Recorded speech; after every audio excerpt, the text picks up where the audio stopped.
Anak ini, saat lahir sudah menjadi miliarder. Tidur di keranjang yang terbuat dari emas. Jika tidak menggantung uang, maka juga berlian. Bahkan botol susu pun terbuat dari emas. Anak laki-laki ini memiliki pembantu rumah tangga. Setiap hari 10 pelayan untuk melayaninya, sangat sibuk. Bahkan presiden harus datang ke rumahnya untuk meminjam uang. Anda lihat, tidak apa-apa menjadi kaya. Keluarganya juga sangat harmonis. Ayahnya sangat sibuk, tapi tidak lupa bermain dengan putranya, olahraga yang paling dia sukai. Maka, sang ayah menciptakan taman bermain dalam ruangan. Juga mengundang beberapa atlet terkenal untuk berlatih untuknya. Lengan terentang, kaki terangkat. Letakkan tangannya ke depan dan ke belakang. Coba lakukan lagi. Naik dan turun. Kiri dan kanan. Apakah anak itu tidak memiliki kesedihan? Bukan seperti itu. Contohnya hari ini, Richie pergi ke pedesaan untuk menghadiri upacara pemotongan pita. Ketika berbicara, dia melihat sekelompok anak-anak bermain bisbol di kejauhan. Dalam hatinya sangat senang, tapi ketika dia ingin bergabung, dijaga dan dihentikan oleh kepala pelayan. Richie tahu untuk pertama kalinya, apapun yang dia inginkan bisa terkabul, tapi dia tidak punya teman. Richie mengundang teman-teman di kelas untuk bermain, tapi mereka juga anak orang kaya. Ada seorang teman yang mengatakan dia ingin memulai sebuah perusahaan. Teman lain mengatakan dia ingin menjadi manajer umum. Anak-anak ini hanya berpikir untuk menghasilkan uang. Pada dasarnya, mereka tidak memiliki masa kecil. Richie memikirkan lagi anak-anak pedesaan itu. Mereka tidak punya uang, tapi sangat bahagia. Jadi dia mengendarai Rolls Royce. Kembali ke pedesaan lagi. Anda ingin berteman dengan kerumunan bisbol itu? Melihat tampang anak orang kaya, anak-anak ini tidak menyanjung. Sebaliknya, mereka dingin dan mencibir. Tapi ia sangat pandai. Dia memikirkan cara. Mereka dengan cepat tertarik. Perhatian seorang anak di keramaian ini. Lawannya mengatakan mereka ingin melawannya dalam pertandingan bisbol. Bagaimana dengan taruhan $10? Oke, sepertinya taruhannya agak besar. Tapi saya setuju untuk bertaruh $10.000. Bukan 10,000, hanya $10. Oh, $10. Oke, anak-anak ini awalnya berpikir, bocah kaya manja ini, pasti tidak akan melakukan apa-apa dengan benar. Tapi di luar dugaan Richie bisa memukul berturut-turut. Langsung bikin anak-anak bingung.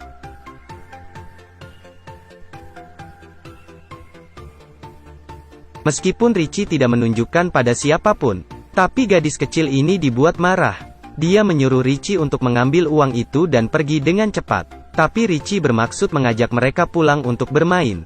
Pasti gadis kecil ini akan menolak. Richie mengatakan sesuatu lagi, lalu berbalik untuk pergi dengan kecewa. Seluruh keluarga ada di pesawat untuk menghadiri ulang tahun Ratu. Melihat ekspresi sedih Richie, ibu memutuskan untuk meninggalkannya di rumah dulu. Kepala pelayan juga dengan serius memberi Richie hadiah. Baru buka pintu. Ternyata anak-anak ini pemukul bisbol di pedesaan yang miskin. Wah, dikatakan tidak ditundukkan oleh otoritas. Punya uang juga tidak berubah. Kemudian Richie membawa mereka ke rumahnya. Pemahaman tentang anak-anak ini benar-benar tidak ada kemanusiaan. Roller coaster rumah Anda sangat bagus. Itu terlalu menakutkan, terlalu besar, benar-benar keren. Ini adalah hadiah Natal yang diberikan ayahnya kepadanya tahun lalu. Sangat menarik. Anak-anak tinggal di pedesaan yang miskin. Pertama kalinya mereka mengunjungi kehidupan orang kaya. Dengan segera, lihat kehidupan orang kaya yang mempesona. Atur balapan di lokasi. Balap kano di danau. Buka kamar di rumahnya. Dalamnya, sebuah toko McDonald. Bocah gendut di tangan kirinya memegang kue. Tangan kanan memegang segelas milkshake. Anak laki-laki itu berkata, "Ini adalah hari paling bahagia dalam hidupku." Tapi Richie tertawa. Hanya itu. Kemudian, dia merasa senang. Melihat orang, seperti roller coaster. Ini hanya mainan. Andalkan ini. Bermain permainan seru. Richie sangat sukses. Diterima oleh anak-anak itu.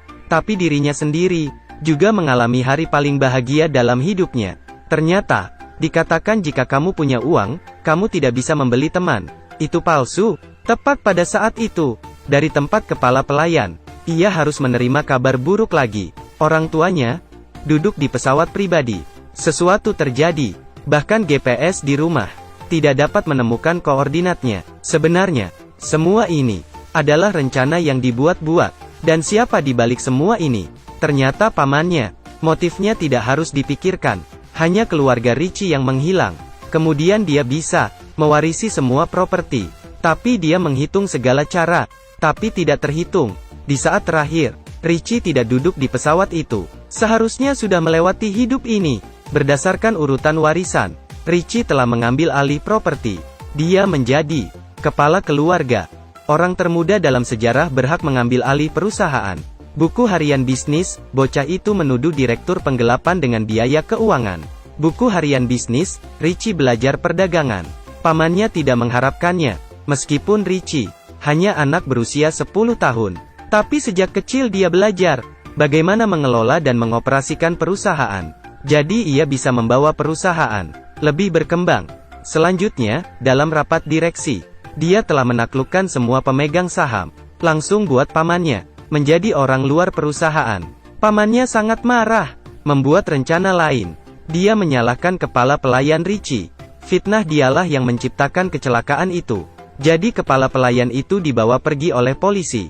Richie kehilangan walinya, mengikuti aturan, juga kehilangan statusnya sebagai CEO. Selanjutnya, alasan orang lain adalah untuk melindungi Richie. Langsung menguncinya di rumah. Ada juga konspirasi. Tangkap semua pengurus rumah tangga. Tapi semua rencananya, semuanya dalam penelitian dokter. Dengar semuanya. Setelah mempelajari suara pamannya, dokter segera memberi tahu Richie. Misi rahasia kali ini untuk menyelamatkan pengurus rumah tangga. Tapi dia terkunci di pusat penahanan. Tidak mungkin. Di tengah hari, merampok. Untungnya, orang ini adalah seorang penemu. Menemukan hal-hal yang sangat aneh. Kebanyakan korosif putih di toples ini bisa menyelesaikan banyak persoalan. Itu bisa menimbulkan korosi pada ban. Atau jeruji penjara. Ya benar, dengan cepat, kepala pelayan di penjara langsung menerima paket Richie.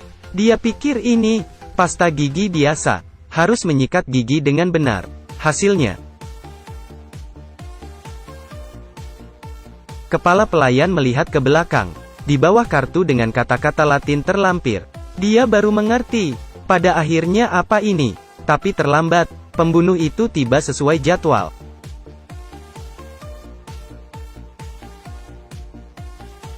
Ribuan kali menghina. Tuan-tuan ada di depan.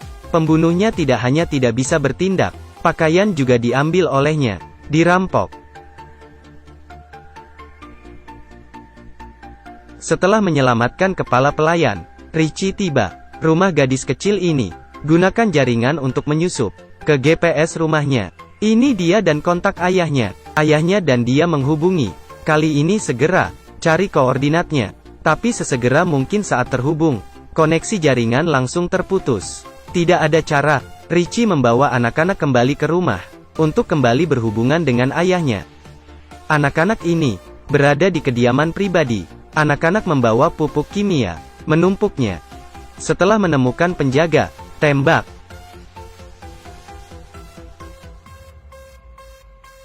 Sesuatu terjadi ketika penjaga bermaksud melaporkan ini lagi. Karung lain ditembakkan lagi.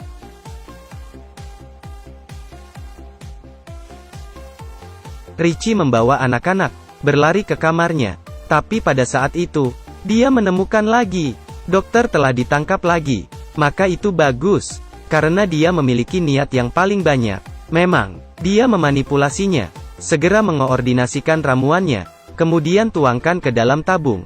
Tuang ke dalam air mancur di taman. Semua berubah menjadi gelembung. Semua penjaga terpengaruh, tertarik ke tempat itu. Anak-anak mengambil kesempatan untuk membatalkan mesin pengawasan. Richie akhirnya berhasil masuk ke kamar. Tetapi pada kontak ayah dan anak, jelas menampilkan posisi orang tua ada di rumah lagi. Selamat datang, Richie. Anda bahkan lebih cepat dari yang saya bayangkan. Ternyata keberadaan orang tua disembunyikan oleh pamannya. Dia bertanya kepada orang tua Richie. Harta yang paling berharga tersembunyi di suatu tempat di rumah. Ayahnya sangat nyaman.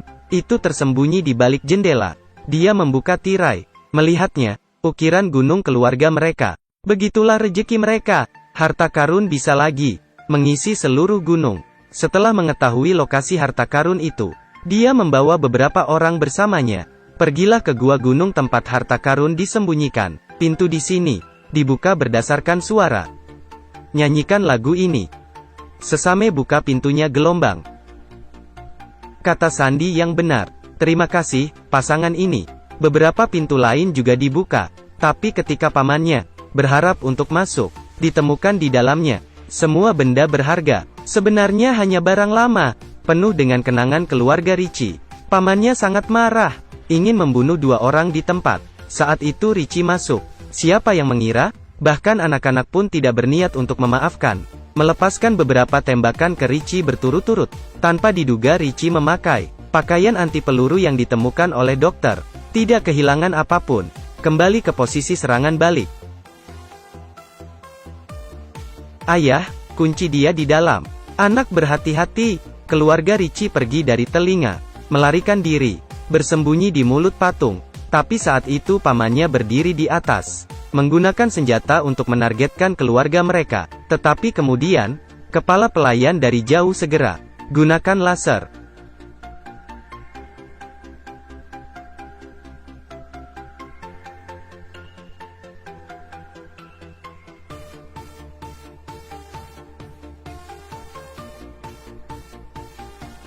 Cerita di sini adalah akhir.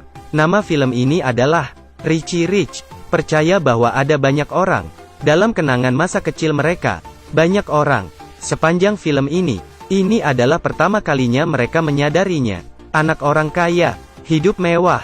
Richie kaya pamer. Meskipun itu film anak kaya, tapi topik yang ingin disampaikan sangat sederhana. Keluarga dengan cinta. Itu bernilai 10.000 kali lebih banyak daripada uang. Meskipun memiliki uang itu baik, tapi uang terkadang menjadi senjata yang menggerogoti pikiran manusia. Ini, pada karakter yang digambarkan dalam film itu sendiri, telah digambarkan dengan jujur. Peran Richie dalam film adalah karena anak itu mengurus rumah. Macaulay Culkin. Ini adalah aktor cilik yang paling terkenal di tahun 90-an, yang membuat orang terisak. Setelah Culkin yang terkenal hancur di tangan orang tuanya sendiri. Culkin karena dia berakting beberapa film panas, menghasilkan uang, tapi kemudian orang tuanya semakin lihat dia sebagai mesin penghasil uang. Ketika keduanya bercerai karena masalah mengambil hak asuhnya, saling menggugat ke pengadilan. Culkin telah terobsesi dengan psikologi sejak kecil. Pilih di puncaknya, menyerah. Tunggu dia kembali lagi di bawah sambutan penonton. Tidak seperti tahun itu. Tidak terlihat lagi gesit. Dia juga dipenjara karena memiliki narkoba. Ini kenyataan kehidupan Macaulay Culkin. Akhirnya bandingkan dengan Richie Rich. Kembali untuk memiliki lebih banyak ujung terbalik di karpet merah.